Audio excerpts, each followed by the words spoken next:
యోహాను సువార్త 3వ అధ్యాయము 16వ వచనం, పేజీ సంఖ్య 82, క్రొత్త నిబంధనలో. దేవుడు లోకమును ఎంతో ప్రేమించెను కాగా ఆయన తన అద్వితీయ కుమారునిగా పుట్టిన వాని యందు విశ్వాసముంచు ప్రతివాడును నశింపక నిత్య జీవం పొందినట్లు ఆయనను అనుగ్రహించెను. అలాగునే యోహాను రాసిన మొదటి పత్రిక 4వ అధ్యాయం 10వ వచనం కూడా చదువుకుందాము అందరం కలిపి. పేజీ సంఖ్య 223, క్రొత్త నిబంధనలో. మనము దేవుణ్ణి ప్రేమించుతమని కాదు, తానే మనలను ప్రేమించి మన పాపములకు ప్రాయశ్చిత్తమై ఉండుటకు తన కుమారుని పంపెను. ఇందులో ప్రేమ ఉన్నది. దేవుడు మనల్ని ప్రేమించి మనం నిత్య నాశనానికి వెళ్లకుండా ఉండాలని లోకాన్ని ప్రేమించి, అంటే లోకంలో ఉన్న మనుషులను ప్రేమించి తన కుమారుడైన యేసుక్రీస్తుని ఈ లోకానికి పంపాడు. మనం మొట్టమొదటిగా ఆయన ప్రేమించలేదు, ఆయనే మనల్ని ప్రేమించి తన కుమారుని పంపాడు. ఇందులో దేవుని ప్రేమ ఉన్నది. మనకి దేవుడు అంటే మొట్టమొదటిగా సరైన అవగాహన ఉండాలి. దేవుడు ఎవరు, ఆయన లక్షణాలు ఏంటి, మానవుడెవరు, మానవునికి దేవునికి ఉన్న రిలేషన్ ఏంటి, సంబంధం ఏంటి అనేది మనం ఆలోచించి, ఎందుకు దేవుడు కుమారుడైన యేసుక్రీస్తు ఈ లోకానికి రావాల్సి వచ్చింది అనే మాటనే మనం ధ్యానం చేస్తాం. దేవుడు ఆయన లక్షణాలు చూస్తే ఒకే దేవుడు, సర్వ సృష్టిని సృష్టించిన వాడు, అంటే ఆయన సృష్టికర్త. సర్వ సృష్టి అంటే ఆకాశము, మనకు కనపడే ఆకాశం కాక పైన ఇంకో 2 ఆకాశాలు ఉన్నాయని బైబిల్లో రాయబడి ఉంది. భూమిని, సముద్రాన్ని, అందులో ఉన్న చెట్లని, మనకు వెలుగిస్తానికి సూర్యచంద్రుల్ని, పగటన సూర్యుడు, రాత్రి చంద్రుడు, సముద్రంలో జలరాశులు, చేపలు, ఆకాశంలో ఎగిలే పక్షులు, అరణ్యంలో తిరుగులాడే మృగాలు, జంతువులు, చివరికి మానవును కూడా ఆయన చేశాడు. అందుకని మనకి దేవుని గురించి కరెక్ట్గా అవగాహన ఉంటే ఎవరాన్ని మనం ఎదుగుతాం. సృష్టిని చేసిన దేవుడు ఆదికాండం 1వ అధ్యాయం 26లో మనం చదువుకున్నట్లుగా మానవుడికి ప్రత్యేకత ఇచ్చాడు. మానవుణ్ణి తన స్వరూపంలో చేసుకున్నాడు. అందుకనే మనకి కొన్ని దేవుని లక్షణాలు మనకు కూడా ఉంటూ ఉంటాయి. కొత్తగా ఆలోచన చేయటం, కనిపెట్టడం, జ్ఞానం, మనలో కూడా ఆ లక్షణాలు దయగా ఉండటం, ఆయన లక్షణాలు మనకిచ్చాడు. మానవుని సృష్టించక మునుపు ఆయన దేవదూతలను కూడా సృష్టించాడు. ఆయన దేవదూతలతో కొనియాడబడుచు ఆ 3వ ఆకాశంలో ఉన్నాడు. సృష్టించిన మానవునికి ఫ్రీ విల్ ఇచ్చాడు, అంటే నువ్వు ఇష్టం వచ్చినట్టుగా నువ్వు జీవించవచ్చు. ఆయన నువ్వేం చేయాలో అది చెయ్యి చెయ్యి చెయ్యి చెయ్యి అనడం. మానవునికి ఇచ్చిన ప్రత్యేకత ఏంటంటే ఫ్రీ విల్, నీ ఇష్టం, అంటే స్వాతంత్రం ఇచ్చాడు. మానవునికి మొదటి మానవుని పేరు ఆదామని ఆయనే పేరు పెట్టాడు. నేల నుంచి తీశాడు. ఆదాము యొక్క పక్కటెముకలో నుంచి హవ్వని స్త్రీగా చేశాడు. పురుషునికి సాటి అయిన సహకారిగా స్త్రీని ప్రత్యేకంగా సృష్టించాడు. ఆదాముకి ఒక ఆజ్ఞ ఇచ్చాడు. ఆదాముని ఏదేను అనే తోటలో ఉంచి, అప్పుడు దాకా దేవుడు వచ్చి మాట్లాడుతూ ఉంటాడు. వాళ్ళే భూమి మీద ఉన్నారు, అంటే సహవాసం చేస్తూ ఉంటాడు. ఆదాము, నువ్వు ఇక్కడ ఉన్న వృక్ష ఫలాలు దేన్నైనా తినచ్చు, మంచి చెడు తెలివినిచ్చే వృక్ష ఫలాలు మాత్రం తినవాక, అది తింటే నువ్వు చస్తావు అని చెప్పాడు. సరే, కొంతకాలం అయిన తర్వాత పరలోకంలో దేవుణ్ణి ఆరాధిస్తున్న దూతల్లో ఒక ఆయనకి గర్వం వచ్చి, నేను కూడా దేవునిలాగా అవుతానని అనుకొని దేవుని యొక్క కోపానికి గురి అయ్యి ఆయన ఈ భూమి మీదకి పడేయబడ్డాడు. ఆయన పేరు సాతాను. సాతాను కూడా దేవునికి అవిధేయత చూపెడటానికి ఒక ప్రిపరేషన్ చేసుకున్నాడు. తనతో పాటు కొంతమంది దూతల్ని. పెట్టుకున్నాడు. సాతానుతో పాటుగా వాళ్ళు కూడా పడిపోయారు భూమి మీదకి. ఇప్పుడు ఆదాముకి ఆజ్ఞ ఇచ్చాడు కదా, ఆదాము నువ్వు ఏ వృక్ష ఫలాన్ని తినచ్చు. చాలా బ్యూటిఫుల్ తోట. ఆదాముతో లేకుండా తన భార్య అయిన హవ్వ ఒంటరిగా ఉంది. అప్పుడు సాతాను వచ్చి ఒక ఆలోచన చెప్పాడు. దేవుడు నిన్నేమన్నా తినద్దన్నాడా అంటే, అవునయ్యా అన్నీ తినొచ్చు అన్నాడు. ఆ మంచి చెట్లు ఇచ్చేది మాత్రం తినద్దన్నాడని హవ్వ, భర్త లేడు పక్కన. ఏమవదు, తింటే మీరు కూడా ఆయనలాగా అవుతారు అని ఒక రాంగ్ థాట్ తెచ్చాడు. అట్లానా అలానా అని ఆమె తినేసింది, భర్తకు కూడా తినిపించింది. ఇప్పుడు దేవుడు చెప్పినట్లుగా మనకందరికి కూడా వారు చూపిన అవిధేయాన్ని పాపం అన్నారు. ఆ పాపాన్ని బట్టి మరణం వచ్చింది మనకి. సో మనం మొదటి స్థితి ఏంది, మానవుడైన మన మొదటి స్థితి ఏంటంటే దేవునితో హ్యాపీగా ఉండటం, మన రిలేషన్ అది. కానీ సృష్టి జరిగిన తర్వాత ఇప్పుడున్న మన స్థితి ఏంటంటే టోటల్గా పతనం అయిపోయాం. ఎలా పతనం అయ్యామంటే దేవుడెవరో తెలుసుకుంటానికి కూడా మనకిప్పుడు కన్నులు కూడా సరిపోవట్లా, ఆలోచిస్తానికి కూడా సరిపోవట్లా. కొంతమంది దేవుడు చేసిన వాటిని పూజించటం, సూర్యుడిని మనం చూస్తున్నాం. మనం కూడా కొంతమంది ఒకప్పుడు అంతే. దేవుడు చేసిన వస్తువుల్లో దేవుని చూసుకోవటం, మన మానవుని మదిలో నుంచి వచ్చిన విపరీతమైన ఆలోచనలో దేవుని రూపాన్ని సృష్టించుకోవటం, అలా చేస్తున్నాం మనం. అంటే పాపం వల్ల మనకేం కలిగిందంటే అజ్ఞానం కలిగిపోయింది, జ్ఞానం లేదు. పాపం వల్ల మనకేం కలిగిందంటే దేవునితో సపరేషన్ వచ్చింది. అంటే దేవుని దగ్గరికి వెళ్ళాలంటే భయం వేస్తుంది. మనం ఆదాము హవ్వలకి మొట్టమొదటిగా కయీన్ అని ఒక అబ్బాయి పుట్టాడు. ఇది మానవ చరిత్ర తెలుసుకోవాలా. తర్వాత హేబేల్ అని ఇంకో అబ్బాయి పుట్టాడు. హేబేల్ ఏమన్నా గొర్రెలు కాసుకుంటాడు. అప్పట్లో ఇవన్నీ లేవు కదా, సాఫ్ట్వేర్ జాబ్లు ఇవన్నీ లేవు, డెవలప్ అవుతా వచ్చినాయి ఇప్పుడు.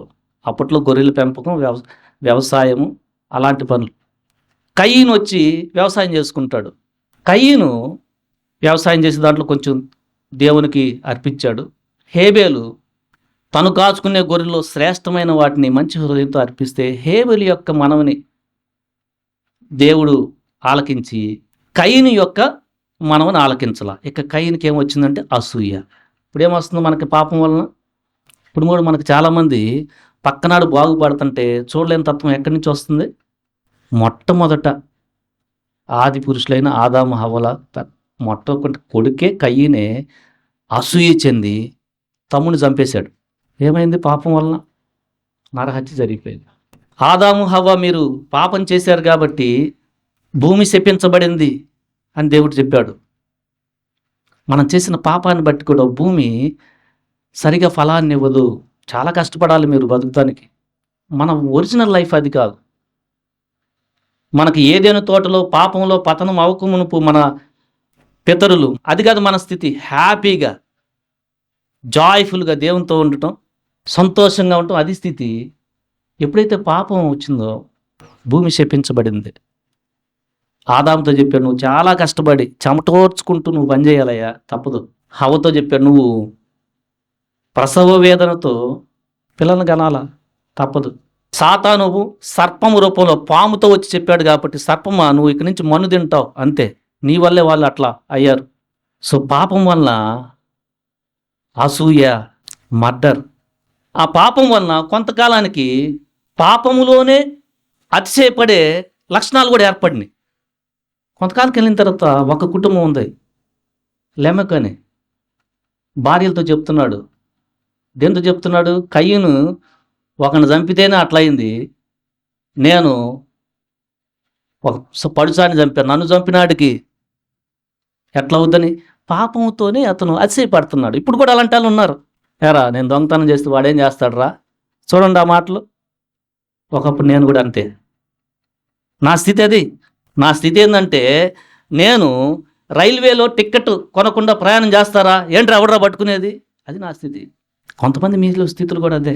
అంటే పాపం ఏం చేసింది, చివరికి పోను ఏం చేసిందంటే దాంట్లోనే అతిశయం. అంటే భూమి మీద మనుషుల యొక్క చెడుతనం పెరిగిపోయింది. దేవుడు సంతాపడ్డాడు. నోవాహు అనే మనిషిని ఏర్పరచుకొని ఈ భూమిని శపించబోతున్నానయ్యా, మళ్ళా వీళ్ళు ఎందుకు చేసుకున్నానో అనిపించి జలప్రలయాన్ని నువ్వు ఒక ఓడ సిద్ధం చేసుకో. నీవు, నీ భార్య, మీకు 3 కొడుకులు, కోడలతో మీరు 8 మంది ఆ ఓడలో ప్రవేశించండి. నువ్వు ఓడలో ఎక్కమని ఓడ పూర్తయ్యేదాకా ఎవరైతే వస్తారో, జలప్రలయం రాబోతుంది, మీరు తప్పించుకోండి మీరు చెప్తా ఉండండి. ఎవరైతే వస్తారో వాళ్ళని కూడా నువ్వు చేసే పడవలో ఎక్కించుకుంటే 120 సంవత్సరాలు 120 years తను కష్టపడితే పడవ చేసి దేవుడు చెప్పాడు రండి అని సువార్త చెప్తున్నాడు. ఒక్కడు కూడా ఎక్కల. జలప్రలయం వచ్చింది, మొత్తం వీళ్ళు తప్పితే మొత్తం మనుషులందరూ చనిపోయారు. నోవాహుతో చెప్పాడు, జంతువుల్లో, పక్షుల్లో, పురుగుల్లో కొన్నిటి రప్పించుకో లోపల పడవలోకి. దేవుడు పంపించినట్టు వచ్చినాయి. ఆ తర్వాత నోవాహు నుంచి మరలా మనుషులు పెరగటం ప్రారంభించారు. సో కొంతకాలం అయింది. నోవాహు నుంచి వచ్చిన వారు కూడా కొంతకాలానికి పాపం యొక్క స్థితి నుంచి తప్పించలేకపోయారు. వారు 3 పిల్లలు ఆయా ప్రాంతాలకు వెళ్ళిపోతున్నారు.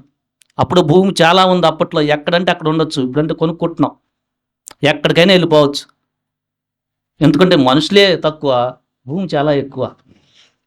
వాళ్ళు దేవుని ఎతికే దాంట్లో సొంతగా ప్రయత్నం చేస్తున్నారు.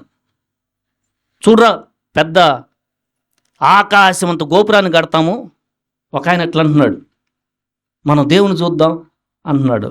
దేవుడు వారి యొక్క భాష మార్చి తారుమారు చేస్తే వాళ్ళ భాష ఒకరికొకరు అర్థం కావట్లా. దిగువ ప్రాంతాలకు వెళ్ళిపోయారు ఆ పని ఆపేసి. ఆ తర్వాత దేవుడు ఒక మనిషిని పిలిచాడు. ఆయన పేరు అబ్రహాం. అంటే దేవుడు ఏం చేస్తున్నాడంటే ఈ పాపము నుంచి విమోచింపబడటానికి ఒక ప్రయత్నం చేస్తున్నాడు ఆయన చిత్తంలో. అబ్రహామును పిలిచి, అబ్రహామా, నువ్వు నీ బంధువులను వదిలి, నీ స్థలాన్ని వదిలి నేను చూపించే ప్రాంతానికి రా. నువ్వు ఇప్పుడు వృద్ధాప్యంలో ఉన్నావు కదా, 75 సంవత్సరాలు నీకు. నీ భార్య శారా 10 సంవత్సరాలు తక్కువ. నీకు పిల్లల్నిచ్చి ఆకాశ నక్షత్రాలు, సముద్రం ఇసుకంత చేస్తాను, నువ్వు రా. నీ ద్వారా భూమి మీద ఉన్న జనాల్ని ఆశీర్వదిస్తానని చెప్పాడు. పాపం చేసిన తర్వాత దేవుడు ఆ పాపాన్ని నుంచి బయటపడే జరగబోయేది కూడా చెప్పాడు. ఆదికాండము 3:15 సర్పంతో ఈ మాట చెప్పాడు. ఒక కాలం వస్తుంది, స్త్రీకి సంతానంగా ఒక ఆయన పుడతాడు. ఆయన నీ తలని చితక్కొడతాడు, నువ్వేమన్నా ఆయన మడి మీద కొడతావు అని. జరగబోయే స్త్రీ సంతానంలో ఒకరు పుట్టకపోతున్నారు. సాతాను చేసిన ఈ క్రియల్ని టోటల్గా తీసేస్తానికి అని దేవుడు అబ్రహాంతో అన్నాడు. అబ్రహాము చాలా సింపుల్గా విధేయత చూపెట్టి చాలా ప్రయాణం చేసి దేవుడు చెప్పిన ప్రాంతానికి వెళ్ళాడు తన భార్యను తీసుకొని. అబ్రహాం చాలా విధేయత చూపెట్టాడు. నువ్వు విగ్రహారాధనలో ఉన్నావు, నువ్వు రా. ప్రజలందరూ కూడా అజ్ఞానంతో ఉన్నారు, నువ్వు రా. ఎందుకంటే ఆయన కూడా విగ్రహారాధన, అందరూ అలా అయిపోయారు. సృష్టికర్తని మరిచి సృష్టిని పూజిస్తూ ఉన్నారు. అబ్రహాం కూడా దాంట్లో వాడే, కాకపోతే చెప్పంగానే రెస్పాండ్ అయ్యాడు. చాలా ప్రయాణం చేసి తన భార్యతో దేవుడు చెప్పిన ప్రాంతానికి వెళ్ళాడు. అబ్రహాంకి 100 సంవత్సరాలు సమయంలో ఇస్సాకు అని ఆయన పుట్టాడు.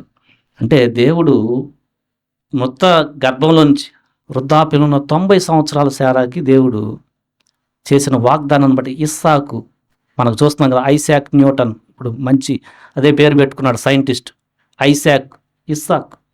తర్వాత యాకోబు పేరు ఇజ్రాయెల్గా మార్చి వారు ఐగుప్తు, అప్పట్లో ఐగుప్తు ఇప్పుడు కూడా ఉంది, ఈజిప్ట్ అంటాం మనం. ఐగుప్తు అనే దేశంలో ఈ ఇజ్రాయెల్ ప్రజలు దాసులుగా వెళ్ళాల్సి వచ్చింది, దాసత్వంలో. ఈ సమయంలో అంటే దేవుడు ఒక ప్రత్యేకమైన జనాంగాన్ని, ఇజ్రాయెల్ అనే ప్రజల్ని చేస్తూ వాళ్ళు దాసత్వంలో ఉండిపోయారు. ఎందుకంటే ఈజిప్ట్ చాలా జ్ఞానంతో ఉండేది అప్పట్లో.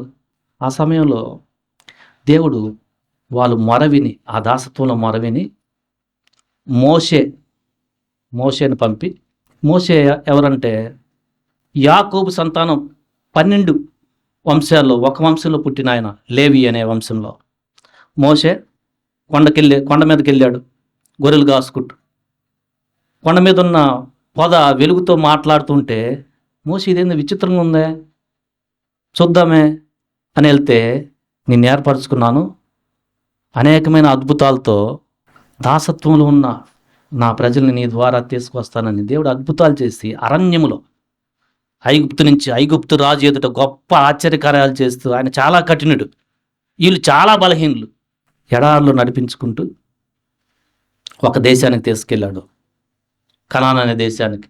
అక్కడ వారు బయట వాళ్ళు రాజులు కలిగి ఉన్నారు, యుద్ధాలు చేస్తున్నారు, మాకు కూడా ఒక రాజు కావాలయ్యా అని వారు అడిగినప్పుడు, అప్పుడు దాకా దేవుడే వారికి రాజుగా ఉండి నడిపించేవాడు. వారికి సౌలు అనే ఆయన ఇచ్చాడు, ఆ తర్వాత దావీదు అనే ఆయన ఇచ్చాడు. దావీదు చాలా ఇష్టడుగా ఉంటాడు, రాజు అయినా కానీ దావీదు చాలా దేవుని యందు భయభక్తులు కలిగి ఉండి, ఆయన కూడా గొర్రెల కాపరించి రాజుగా వచ్చిన ఆయన, చాలా దేవుని స్తుతించు చేస్తే దావీదుకి ఒక వాగ్దానం ఇచ్చాడు, నీ తరంలో ఎప్పుడు కూడా ఒక రాజు ఉంటాడయ్యా. దావీదు తర్వాత తన కుమారుడు సొలొమోను భూమి మీద ఉన్న వాళ్ళు అప్పట్లో మంచి జ్ఞాని అయినా కానీ పాపంలో పడిపోయాడు. ఆయన చేసిన పాపాన్ని బట్టి ఈల జనమే సగం అయిపోయింది. 10 గ్రూపులు ఒకరుగా, గోత్రాలుగా 2 గ్రూపులు 10 గ్రూపులు వాళ్ళని ఇజ్రాయెల్ అన్నారు, 2 గ్రూపులు కానీ యోధా ప్రజలు అన్నారు. మనం ఇదంతా ఎందుకు నెమ్మదిగా వెళ్తున్నామంటే, ఎవరు ఈ క్రీస్తు అని ఎందుకు రావాల్సి వచ్చింది అని తెలుస్తానికి ఫాస్ట్గా ఉన్న సమయంలో మనం వెళ్తున్నాం. యాకోబుకి 12 గోత్రాలు అయితే 10 గోత్రాల వాళ్ళు ఒక రాజ్యంగా ఏర్పడ్డారు, వీళ్ళు కొట్టుకుంటున్నారు పాపాన్ని బట్టి. మీరు వినండి, మోషే ద్వారా దేవుడు వాళ్ళకి 10 ఆజ్ఞలు ఇచ్చాడు.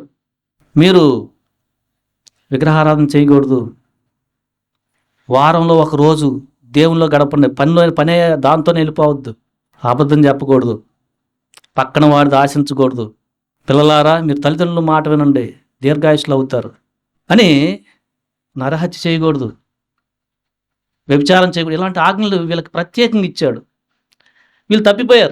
వీళ్ళు కూడా తప్పిపోయారు. ఎందుకంటే పాపం ప్రభావం అలా ఉంది. దేవుడిచ్చిన ఆ ధర్మశాస్త్రాన్ని కూడా వీరు చేయలేకపోతున్నారు. చివరికి మొట్టమొదటిగా ఇజ్రాయేలు ప్రజలు పాపంలో బాగా ఎక్కువైపోతే వాళ్ళకి వార్నింగ్ ఇచ్చారు, ఒక దేశం వస్తుంది, మీరు దాసులకు వెళ్ళిపోతారు మీ పాపాన్ని బట్టి. మనం కూడా పాపంలోనే ఉన్నామంటే కొన్నాళ్ళు బాగానే ఉన్నట్టుంటుంది. దేవుడు న్యాయవంతుడు కాబట్టి వాళ్ళ సొంత వాళ్ళనే అప్పట్లో అశ్షూరు రాజ్యాన్ని రేపి వాళ్ళు వచ్చి వీళ్ళని చెరగా తీసుకెళ్ళిపోయారు. ఈ మిగిలిన వాళ్ళు ఉన్నారు 2, వాళ్ళని చూసన్నా బుద్ధి తెచ్చుకుంటారేమని వీళ్ళకి 150 సంవత్సరాలు ఎక్స్ట్రా ఇచ్చారు. వినండి, ప్రవర్తనలు పంపుతున్నారు, వినండి. కొంతమంది వింటున్నారు, మంచి రాజులు వస్తున్నారు, మళ్ళీ వాళ్ళ కొడుకులు చెడ్డ రాజులు. అట్లా 150 సంవత్సరాలు అయిన తర్వాత వీళ్ళు కూడా బబులోన్ అనే దానికి మీరు కూడా చెరగా వెళ్ళిపోతారని వీళ్ళు వెళ్ళిపోయారు. దేవుడు న్యాయాధిపతి కాబట్టి ఆయన భూమి మీద తన ప్రజలు కూడా పాపం చేస్తుంటే ఎవరిని రేపాలో వాళ్ళని రేపుతూ ఉంటాడు. అది చాలా జాగ్రత్తగా గుర్తుపెట్టుకోండి. పాపం మనకి శాపాన్ని తెస్తే దేవుని మాట వింటం మనకి ఆశీర్వాదం. కానీ మనిషి ఏమనుకుంటున్నాడంటే, వాళ్ళు కూడా ఏమనుకున్నారంటే, వాళ్ళు పాపం చేస్తారు, చక్కగా ఏమి లేకుండా ఒక గొర్రెను బలి అర్పించేయటం, నా పని అయిపోయిందబ్బా. దేవుడు చెప్పింది ఏంటంటే, మీ పాపం ఎరుగుని చిన్న గొర్రెపిల్ల ప్రాణాన్ని తీస్తుందయ్యా, మీరు జాగ్రత్తగా ఉండండి, పాపం అంటే అంత సీరియస్గా తీసుకోవాలని వాళ్ళకి చెప్తే వాళ్ళు ఎట్ట తయారంటే, పాపం చేయటం, ఏడాదికి ఆ గుడికి వెళ్తాం కదా, గొర్రెపిల్లని ఇచ్చేవాళ్ళు, పక్షుల్ని ఇచ్చేవాళ్ళు. అక్కడ కూడా గుళ్ళు ఏమైందంటే అదొక బిజినెస్ అయిపోయింది. ఇప్పుడు కూడా చూడండి, ఇప్పుడు కూడా మనకి పాపాన్ని సరి చేసుకోమంటే అది సరి చేసుకోకుండా నేను దేవునికి ఇచ్చాను అంటాడు, ఇంటికెళ్ళి ఎట్లా పడితే అట్టుంటాడు, వాళ్ళు ఆశీర్వించబడరు. కానీ ఆనాడు ఉన్నారు, ఈనాడు కూడా వాళ్ళు ఉన్నారు. చివరికి ఈ 2 తెగలున్న వాళ్ళు కూడా బబులోన్ అనే చెరకి వెళ్ళారు. ప్రవక్తల చేత దేవుడు వాళ్ళకి మాట వినండి లేకపోతే మీరు బంధకాల్లోకి వెళ్తారు, మాట వినండి అంటే ఏంటో నువ్వు చెప్పొచ్చావు. ఎందుకంటే వీళ్ళు చాలా ధనవంతులుగా ఉంటారు, ఆ చెప్పే మాట దేవుని దగ్గర తీసుకొని వచ్చి చెప్పి ఆయన చాలా వీక్గా సింపుల్గా చెబుతుంటాడు. ఏంటో నువ్వు చెప్పొచ్చావు. కొంతమంది చంపేశారు ప్రవక్త అంటే దేవుని దగ్గర నుంచి వచ్చే మాట చెప్పేవారిని ప్రవక్తలు అంటారు.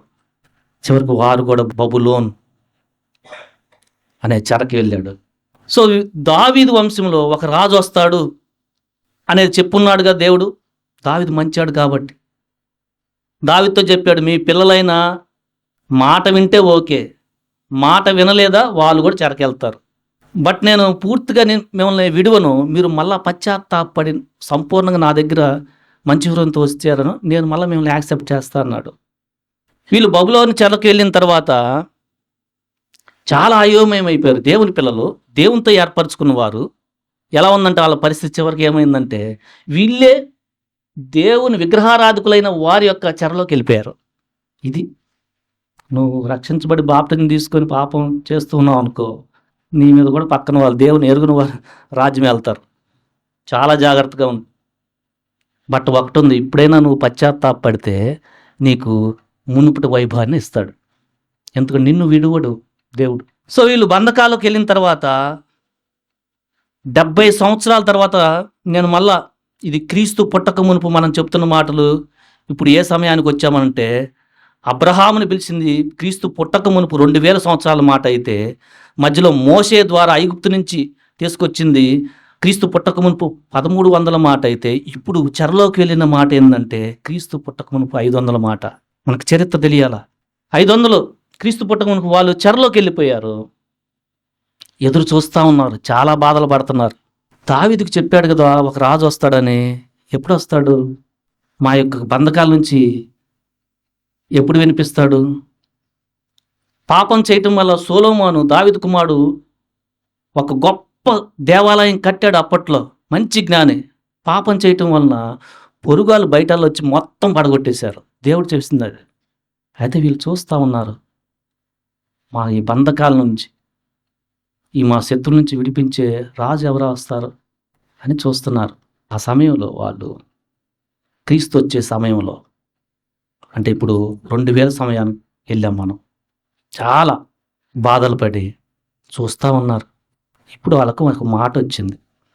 గబ్రియేల్ దూత మరి దగ్గరికి వచ్చి, అమ్మా నువ్వు పరిశుద్ధాత్మ వలన ఒక కుమారుని కనబోతున్నావు, ఆయన దేవుని కుమారుడు అని పడతాడు, ఇజ్రాయెల్కు రాజుగా వస్తున్నాడు అని చెప్పాడు. గొర్రెల కాపర్లకి కనపడి ప్రజలందరికీ సంతోషమైన సువార్తమానం మీకు తెలుపుతాను కానీ గొర్రెల కాపర్లకు వచ్చి దూతలు చెప్తున్నారు, మీ యొక్క బంధకాల నుంచి విడిపించే రక్షకుడు వస్తున్నాడు. అంటే వీళ్ళు ఆలోచిస్తున్న కోణం ఎలా ఉందంటే, దేవుడు ఏర్పరచుకున్న ఆ ప్రజలు మాకు రాజుగా వచ్చి యుద్ధం చేసి రోమా సామ్రాజ్యం యొక్క బంధకాల నుంచి మమ్మల్ని విడిపిస్తాడని వస్తున్నారు.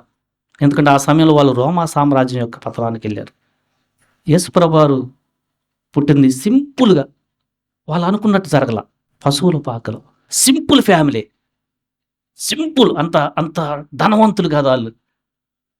ఎవరికి తెలియని గ్రామం. క్రీస్తు యొక్క జన్మ ఎక్కడ పుడతాడో ముందే చెప్పారు. ఈయన పెరిగి 30 సంవత్సరాలు, అప్పుడు దాకా ఆయన పాపం లేనివాడుగా దేవుని యొక్క పరిశుద్ధ ఆత్మతో కన్యకైన మరి గర్భంలో జన్మించి పాపం లేనివాడుగా 30 సంవత్సరాలు ఆయన ఉన్నాడు. ఇప్పుడు ఆయన సమయం వస్తుంది, బోధ చేస్తున్నాడు, అనేకమైన అద్భుతాలు చేస్తున్నాడు. సో మనకి జనరల్గా దేవుడు అంటే మనకి ఏదేదో ఊహలు ఉంటాయి, ఏదేదో ఊహలు. ఈయన ఎలా పుట్టాడంటే సింపుల్.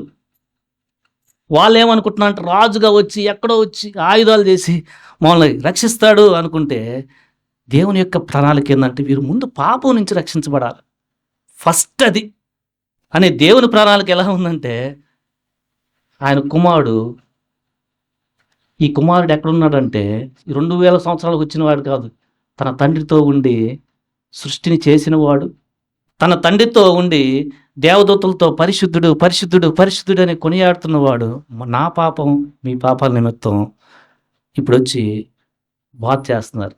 ఆయన చేసే బోధ అక్కడున్న మత పెద్దలకి చాలా ఆశ్చర్యకరంగా ఉంది. ఏంది ఇంత ఇంత ఇంత కన్ఫామ్గా చెప్తాడండి. ఆయన ఏం చెప్తున్నాడంటే, నేను దేవుని దగ్గర నుంచి వచ్చాను, నా తండ్రి మాటలే చెప్తున్నాను.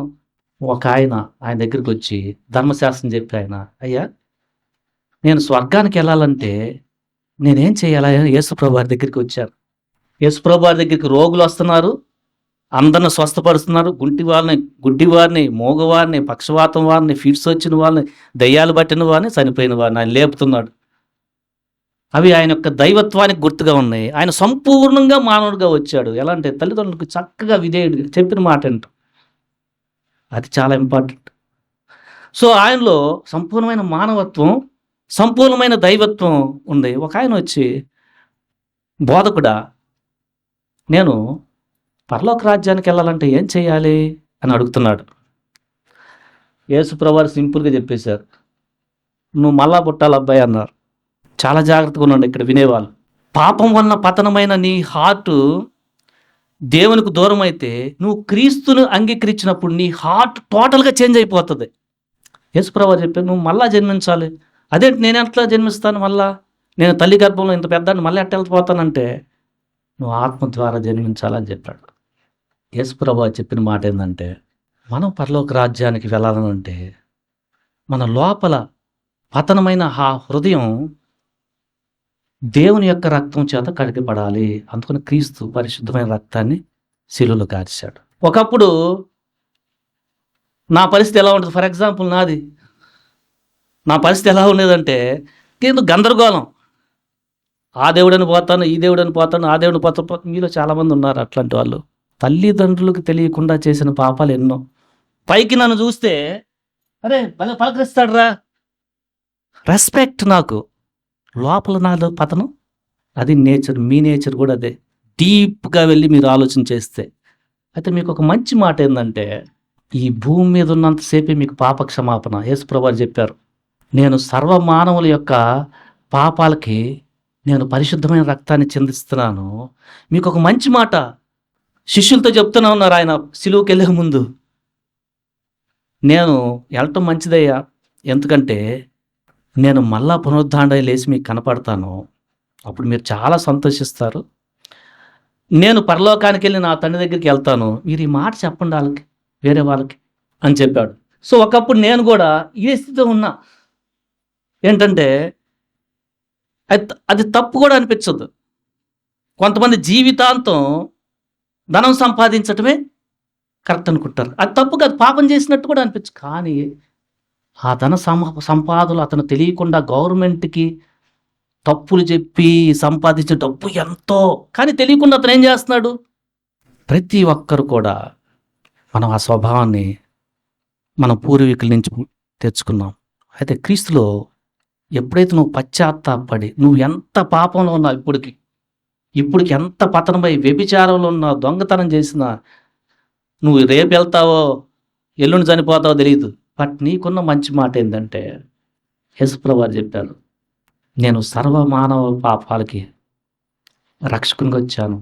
దేవదూతలు ఆయన పెట్టిన పేరు ఏంటంటే యేసు. అంటే ఆయన అంగీకరించిన వారి పాపాలు క్షమించి పాప స్వభావం నుంచి రక్షిస్తాడని. ఆయన పేరు యేసుకు మీనింగ్ అది. క్రీస్తు అంటే ఏంటంటే దేవుని చేత పంపబడిన వాడు అని. నేను ఒకరోజు అమెరికాలో చదువుతున్నాను. చిన్న మాట చెప్తున్నా, మీకు తెలియాలి. నేను ఇక్కడ చేసిన చాలదని అమెరికాలో చికాగో వెళ్ళి డ్రైవ్ చేసి ఆ గుడికి ఈ గుడికి అని చక్కగా తిరిగేవాడిని. నా నేచర్ అది. మా అమ్మ వాళ్ళు ఎక్కడి నుంచి వచ్చారని చదువుకునేటప్పుడు ఆ పద తీసుకెళ్తాను. వాళ్ళంతా వెళ్ళిన తర్వాత లోపలంతా చాలా పాపం. బయటికి మడికి నేను వస్తుంటే నాకు చాలా రెస్పెక్ట్. ఎందుకు అమెరికాలో జాబ్ చేస్తాను మీవాడు. కానీ నా నేచరు మనుషులు చూసేది వేరు, మేము దేవుడు చూసేది వేరు. రేపు న్యాయాధిపతిగా ఆయన ముందు నిలుచున్నప్పుడు మీ పరిస్థితి. ఈ లోకంలో మనం జీవిస్తానికి పని చేయాలి, దేవుని నీతిలో నడుచుకుంటే మీరేదో శాపం వస్తుందని అనుకోవద్దు. అదే నిజమైన ఆశీర్వాదం, నిలిచేది. ఇక్కడ బ్లెస్ అవుతారు, అక్కడ బ్లెస్ అవుతారు. యేసుప్రభు వారు చెప్పారు, సర్వమానవాళికి నేను పాప క్షమాపణగా నా రక్తాన్ని చిందిస్తున్నాను. నేను ఒకరోజు ఏంటి ప్రభు నిన్ను చూడాలనిపిస్తుందంటే, సడన్గా నాకే తెలియకుండా బెడ్ మీద నిద్రపోతూ ఉంటే చూడాలి ఏంటిది ఇంతమంది, ఏంది కన్ఫ్యూజన్, ఏంటిది బైబిల్ చదువుతూ ఉంటే నాలో హార్ట్ మారిపోతూ ఉంది. చూడాలంటే సడన్గా నాకు ఒక డిఫరెంట్ ఎక్స్పీరియన్స్ జరిగింది. అంటే మీకు అలానే జరుగుద్దని కాదు, మిమ్మల్ని ప్రభు మీకున్న హార్ట్ని బట్టి ఎప్పుడు ఎలా టచ్ చేస్తాడో ఆయన సర్వ మానవుల యొక్క హృదయాన్ని చేసిన వాడు కాబట్టి ఆయన ఎలా అయినా చేయగలడు. నేను పడుకున్నప్పుడు నేను పడుకున్న నా బాడీలో నుంచి నా యొక్క ఆత్మీయ శరీరం పైకి లేసేసి దేవునికి స్తోత్రం చేస్తూ ఉంది. ఆ తెల్లారి చూస్తే నా హార్ట్ టోటల్గా మారిపోయింది. అలా ఉంటుంది క్రొత్త జన్మ అంటే ఇలానే జరుగుద్దని కాదు. మీరు ఇప్పుడు మాట వింటుండగానే మీకు దేవుని ఆత్మ టచ్ చేసి మీ హృదయంలో ప్రభా ఎంత పాపిని, నా పాపం నీకు సిలువేసి నీకు ముండ్ల కిరీటాన్ని పెట్టి నీవు దేవునివై ఉండి పరలోక ఘనతని నువ్వు వదిలివేసి దూతలతో ఆరాధించబడితే నీవు తక్కువగా మానవునిగా దాసునిగా చెక్క పని చేసుకునే కుటుంబంలో కార్పెంటర్ ఆయన అలా పుట్టించి నా కోసం చనిపోయే యేసుప్రభు వారు ఆయన హృదయం మీ హృదయంలోకి వచ్చినప్పుడు మీకు చాలా నెమ్మది ఉంటుంది. చాలా నెమ్మది. అది దాన్నే రక్షణ అంటారు. మీకు యేసుప్రభువులో దొరికేది ఏంటంటే పాపాలకి క్షమాపణ. ఇక పాప జీవితం అంటే ఏం తెలుస్తుంది. చిన్న చిన్న వెంటనే ఎదుగుతావని కాదు. ఎప్పుడైతే ప్రభువుని అంగీకరించావో నీలోకి ఆయన ఆత్మ, పరిశుద్ధ ఆత్మ వస్తుంది. ఇక నువ్వు పాపాన్ని జయిస్తూ ఉంటావు. చిన్నది కూడా చాలా సున్నితంగా ఆలోచిస్తూ ఉంటావు. అంతకుముందు ఎట్లా పడితే అట్లా. ఇది జరిగితేనే మీరు స్వర్గానికి వెళ్తారు. దీన్నే మంచి మాట అని చెప్పి యేసుప్రభు వారి శిష్యులకి మీరు ఈ మాట చెప్పండి అంటే వారు ప్రాణం పెట్టెల్లా ప్రతి శిష్యుడు కూడా మేము ప్రభువుని చూసాం, మేము ప్రభువుని చూసాం, మేము ప్రభువుని చూసాం, మీరు ఈ మాట వినండి, ఇది మాట వినండి వాళ్ళు ప్రాణాలు తెగించి చెప్పిన మాట ఇది. ఎందుకంటే మీ పాపాలకు రక్షకుడు ఆయన. నేను కూడా చెప్తున్నాను, నా పరిస్థితి ఒకప్పుడు బండి లాగితే, విగ్రహాన్ని బండి లాగితే డ్యాన్స్ వేస్తుంటే చూస్తూ ఉంటా నేను. నాకు అది ఆనందం. అది పాపం అని నాకు ఎవరు చెప్పలేదు. ఎందుకంటే నాలాంటి వాళ్ళు వేల మంది అక్కడ. మీరు కూడా మీ యొక్క హృదయం లోపలికి వెళ్తే మీరు చేసిన మొత్తం దేవుడు తెస్తాడు. ఆ అపవిత్రతతో పరిశుద్ధుడైన దేవుడి దగ్గరికి మీరు వెళ్ళలేరు. చాలా జాగ్రత్తగా ఉండండి. కానీ మీకు యేసు ప్రభువారు మీ హృదయంలోకి వచ్చినప్పుడే ఆ భావం తెలుస్తుంది. అప్పుడు దాకా కొంతమంది అంటారు, ఏంటో నేనేం చేశాను రా పాపం అంటాడు. ఇంటికి వెళ్తే వాడు వెంటనే అబద్ధాలు చెప్తుంటాడు. అది నా స్థితి, మీ స్థితి కూడా అంతే. ఎప్పుడైతే క్రీస్తు మీ యొక్క హృదయంలోకి వచ్చాడో మీ పాపాలు ఒప్పింపు చేస్తాడు ఆయన. అది దానివల్ల మీకు ఒక పశ్చాత్తాపం, ఏడుపులాగా వస్తుంది. అదే రక్షణ. అది రావాలి. యేసుక్రీస్తు ఎవరంటే మన పాపాలను క్షమించి దేవునికి బిడ్డలుగా మనం చేస్తున్నాడు. పాపంతో ఉన్న మన మీదకి వచ్చింది శాపం అయితే, దేవుని యొక్క కోపం అయితే, యేసుప్రభువారి పరిశుద్ధమైన రక్తము, అప్పుడు దాకా గొర్రెలనే ఎడ్లను తెచ్చి బలించే రక్తము, ఇక అదంతా అవసరం లేదు. దేవుడే మన కోసం రక్తాన్ని చిందించాడు. ఈ పరిశుద్ధమైన రక్తం దేవుని యొక్క ఉగ్రతనే మన మీద పడకుండా ఆయన కుమారుని బట్టి ఆయన అంగీకరించడం వల్ల మనకి దేవునితో సంబంధం ఏర్పడుతుంది. అందుకనే మనం క్రీస్తు ద్వారా మనం దేవుని తండ్రి అని అనగలం. ఎందుకంటే ఆయన యొక్క ఆత్మ మనకి ఇస్తాడు. ఇప్పుడు మనకి రక్షించబడిన తర్వాత నిజమైంది ఏంటో తెలిసిపోతుంది. ఇప్పుడు అంతకుముందు అజ్ఞానంలాగా అది ఎట్లా పడితే అట్లా వెళ్ళాం. ఎందుకంటే దేవుణ్ణి ఆరాధించటం అంటే ఏంటంటే దేవుడు మీలోకి వచ్చిన తర్వాత మీరు నీతిగా నడుచుకోవటమే. అదే దేవుణ్ణి ఆరాధించడం. అది యేసుక్రీస్తు కోరుకుంటుంది. యేసుక్రీస్తు వారితో ఒక సమయంలో సమరయలో ఒక స్త్రీ అంటుంటే, అయ్యా మీరు అక్కడికి పోతారు గుడికి, మా వాళ్ళు ఏమైనా ఇక్కడ పోతారు గుడికి, ఏంటయ్య ఇదంటే ఆయన చెప్పింది ఏంటంటే, అమ్మ ఒక కాలం వస్తుంది ఎక్కడ పోవాల్సిన పని లేదు, ఆ కాలంతో సత్యముతో ఆత్మతో ఆరాధించే ప్రజలు రాబోతున్నారు. అది ఎలానంటే క్రీస్తుని నమ్ముకున్న తర్వాత దేవుడు నీలోకి వస్తాడు. దేవుని ఆరాధించటం అంటే నువ్వు తోటి మనుషులతో చాలా నెమ్మదిగా సత్యముగా ఉండటమే. ఒకప్పుడు అది నీకు అసలు తెలియదు. ఎందుకంటే పాపము యొక్క స్టాండర్డ్ నిర్వచనం తెలియదు ఒకప్పుడు. ఇప్పుడు క్రీస్తు నీలో ఉండి అది నేర్పుతూ ఉంటాడు. అలా యేసు ప్రభువారు చెప్పారు, నేను ఇప్పుడు వస్తున్నాను కదా, నేను మళ్ళా రాబోతున్నాను. ఇది ఇంపార్టెంట్. నేను మళ్ళా రాబోతున్నాను. శిష్యులతో వచ్చాడు, నేను వచ్చేంత కూడా మీరు ఈ మంచి మాటని ప్రజలకు చెప్పండి. ఆ వర్తమానాన్ని దూతలు తెచ్చారు ప్రజలందరికీ. ఎందుకంటే రక్షకుడు పుట్టాడు. రక్షకుడు అంటే పాపం నుంచి రక్షించువాడు, దేవుని చేత పంపబడిన అభిషిక్తుడు పుట్టాడు. యేసుప్రభు వారు చెప్పారు తన శిష్యులతో, నన్ను ఎవరైతే అంగీకరించారో నేను మళ్ళా వచ్చి నా బిడ్డలను తీసుకెళ్తాను, అక్కడ వారికి స్థలం సిద్ధపరుస్తున్నానని చెప్పారు. ఆయన మళ్ళా రాబోతున్నాడు. ఈ కాలం ఏందంటే రక్షణ లేని మీకు చాలా జాగ్రత్తగా ఉండండి. మనుషుడు ఒక్కసారే మరణించే తర్వాత మీరు చేసిన దాన్ని బట్టి అక్కడ నిలబడాలా. యేసుక్రీస్తు ఎవరంటే ఆయన ముందే మనం నిలబడతాం. ఎందుకంటే ఆయన మానవుడుగా జన్మించి పాపం లేనివాడుగా జీవించాడు కాబట్టి తన కుమారుడైన యేసుక్రీస్తుకే న్యాయాధిపతిగా దేవుడు అధికారం ఇచ్చాడు. రేపు అందరూ కూడా ఆయన మీద నిలబడాలా. ఆయనలో ఉన్న మంచి మాట ఏంటంటే, నువ్వు చేసే మంచి పనులు బట్టి కాదు నీకు రక్షణ వచ్చేది.